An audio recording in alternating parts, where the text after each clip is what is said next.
Badu undi koleda, badu undi apolo, badu undi yangoro, Au Sénégal, on a un énorme problème par rapport à tous les produits de consommation courante qui génèrent des déchets après consommation. Et ces déchets se retrouvent dans la nature, ce qui devient un gros danger pour notre écosystème. La gestion des déchets se fait un peu n'importe comment. Dans le sens où, si aujourd'hui vous avez des déchets qui vous encombrent, vous avez la possibilité de creuser dans votre cour et puis de les enfouir là. Les déchets plastiques ne disparaîtront pas, ils resteront là pour des années. Les déchets que l'on récupère qui sont issus de la consommation des gens dans la rue, ces déchets vont être jetés tout bonnement dans l'environnement. C'est des vecteurs de maladies dans le sens où c'est des déchets qui vont se retrouver dans des canaux, qui vont à la mer. Alors c'est certain que l'homme faisant partie de la nature ne peut pas vivre dans une nature qui est de plus en plus malade. Donc c'est l'homme qui finit par lui-même vivre les méfaits de ses actions. Et sachant qu'aujourd'hui les ressources sont de plus en plus limitées et qu'il y a une pression démographique qui est très forte, si on y pense bien, dans quelques années, la moitié de la population mondiale sera une population urbaine qui va consommer et qui va polluer.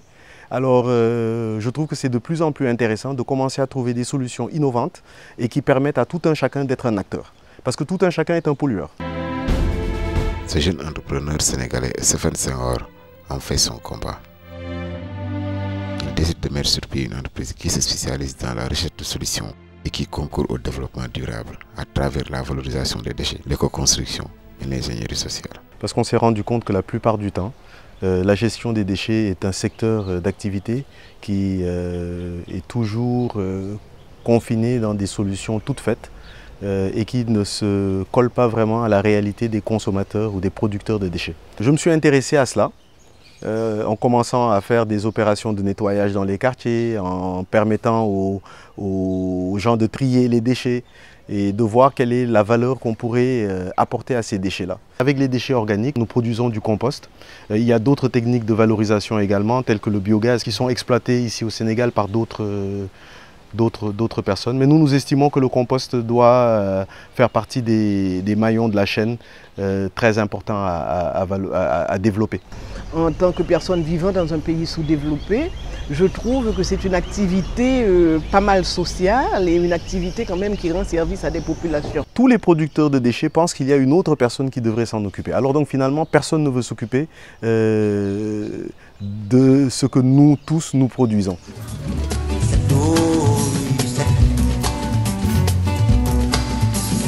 Badu undi koleda, badu undi apolo, badu undi yangoro, yumulusa.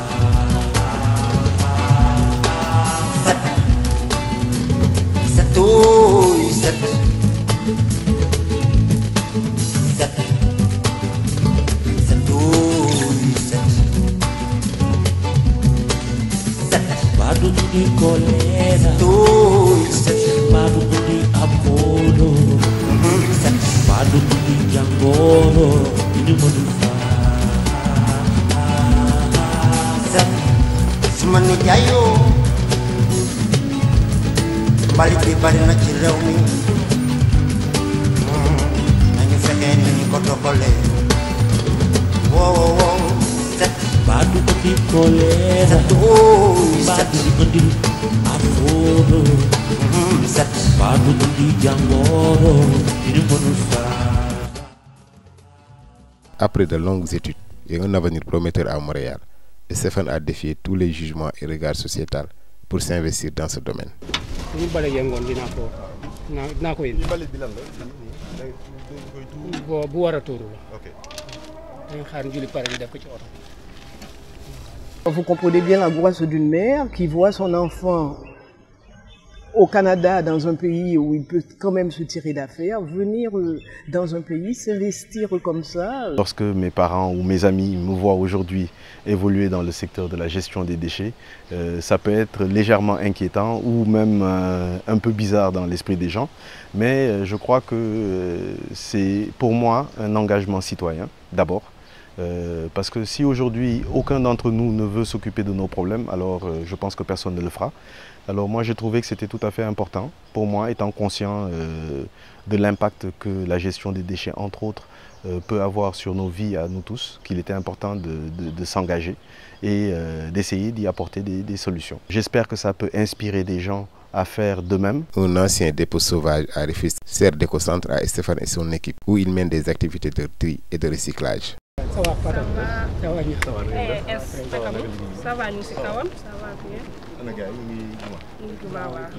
Voilà, ça c'est l'écocentre de Rufisque. Donc c'est un centre de tri dans lequel tous les déchets qui proviennent du marché sont triés et en vue de la valorisation. J'ai une vingtaine de collaborateurs qui travaillent au sein de l'écocentre et qui constituent l'équipe qui est en charge de la gestion des déchets du marché de Rufisque.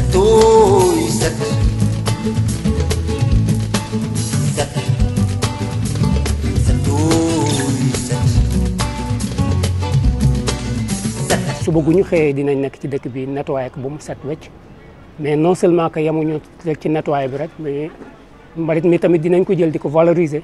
lu jëm ci environnement bi la parce que dañ daan boole yëpp di sànni di tuuri mais léegi depuis bañ ci nekkee dañuy bari matières yi yu tooy yi à part te yu tooy yi dañu dem ba liggéey ci compost. boo xoolee valeur lay doon daal après parce que lu ne nit da koy soxlawaat. On a réussi à récupérer près de 20 000 tasses par jour. On a arrêté de compter quand on est arrivé à 1 million de tasses. Donc ça c'est un fléau. Ça participe également à la dégradation de l'environnement parce que ces tasses de café sont consommées et le consommateur a l'impression de jeter juste une tasse, mais une tasse multipliée par X nombre de personnes, ben voilà ce que ça donne. Et toutes ces tasses se seraient retrouvées dans l'environnement et auraient pollué les canaux, la mer. C'est un fléau. On l'a ici pour sensibiliser, montrer aux gens l'impact d'une action.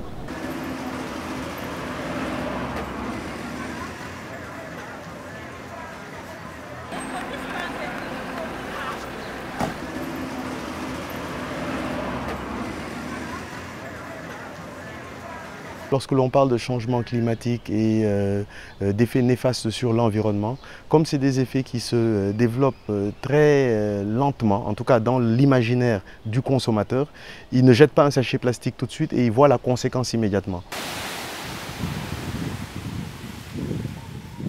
Pouvoir s'occuper des déchets, pouvoir s'occuper de tout ce que les autres ne veulent pas, je dis que c'est un choix que il faut être vraiment libre dans la tête pour pouvoir le faire. Début bi metti woon na naan dañ daan dégg lu ne mais terewul dañuy muñ daal léeg-léeg ñu tooñu nañ buuju maani des fois am samay xarit yu may fekk fe na ma da ngay buuju tay da ngay gens si liggéey mbalit ngay nekk mbalit mi dafa salté lu ne nga siy dégg daal mais dara suñu jom rek moo ñu fi téye. man wax dëgg yàlla bu ma gisaan kuy liggéey ci mbalit sax da may def problème dama naan kii est-ce que réellement nit la mais nag bi ma dugalee ci mbalit mi ba léegi yéematuma benn liggéey bu ñëw rek mën naa ko liggéey. Moi je trouve que c'est un travail qui est tout à fait noble et qui mérite d'être fait, d'autant plus qu'il est fait un peu pour tout le monde. Voilà, l'environnement, protéger l'environnement, c'est pour tout le monde. Je crois que l'environnement, ça nous appartient à nous tous et faire des efforts dans ce sens-là, c'est un droit et un devoir pour chacun d'entre nous. Il est urgent de prendre conscience des méfaits des déchets plastiques, car ils polluent la nature, appauvrissent le sol et empêchent les plantes de grandir. Pire, ils nuisent à la santé de l'homme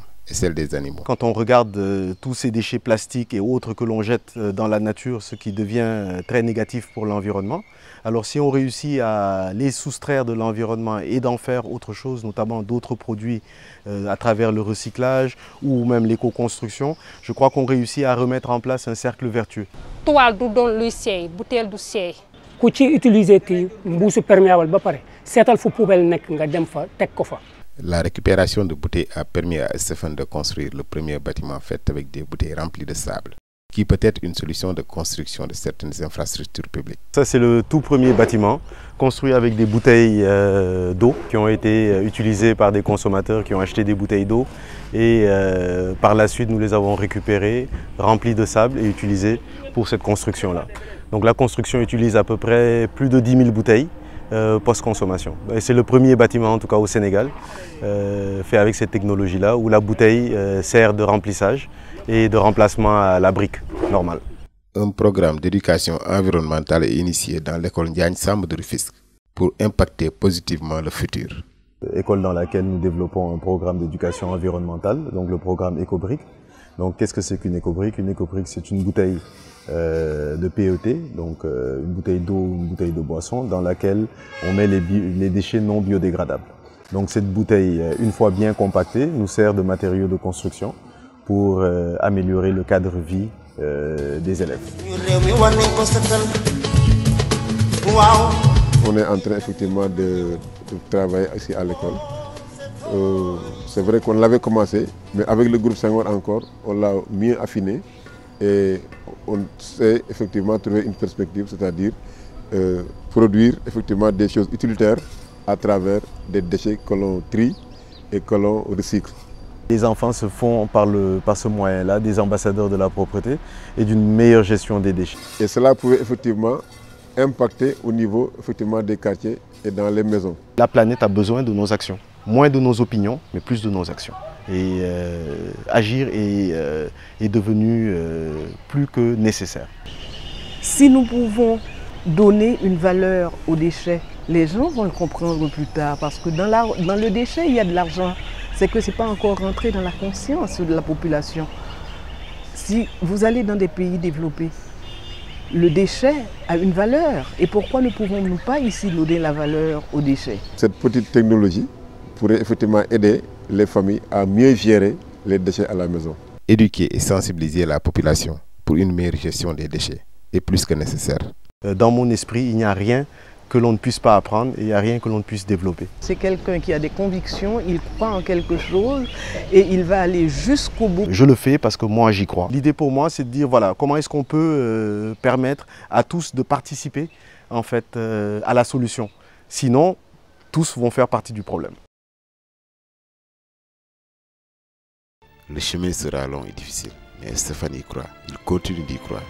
Il verra les résultats, peut-être pas. Mais il pense avoir posé une pierre à l'édifice parce qu'il aime son pays, parce qu'il voudrait que son pays soit différent. Alors, faites comme Stéphane, protégez la nature.